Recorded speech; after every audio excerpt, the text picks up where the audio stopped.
नमस्कार. आज आहे वर्षाचा पहिला दिवस. सगळ्यांना नवीन वर्षाच्या हार्दिक शुभेच्छा. नवीन वर्षाची सुरुवात कामवाल्या मावशीने दांडी मारून झालेली आहे.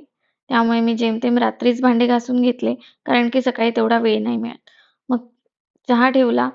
चहा उकळतो तोपर्यंत मग मी लसूण सोलून घेतला. नंतर चहा पिऊन घेतला आणि म्हटलं पीठ भिजवून घेऊ.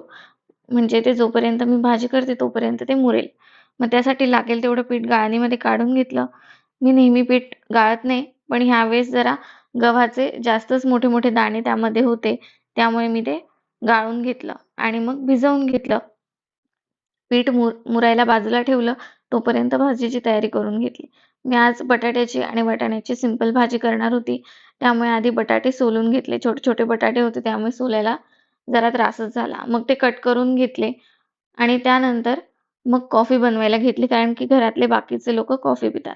मी सिंपल कॉफी पटकन होईल अशी कॉफी बनवते. कपामध्ये साखर आणि कॉफी टाकून देते आणि त्यानंतर त्यामध्ये गरम दूध ओतून घेते आणि ते चमच्याने मिक्स करून घेते. अशी झटपट कॉफी बनवून जाते. त्यानंतर भाजी केली, पोळ्या केल्या. असा होता आजचा दिवस. तुमचा दिवस कसा गेला नक्की कमेंट करून सांगा. भेटूया उद्या. बाय.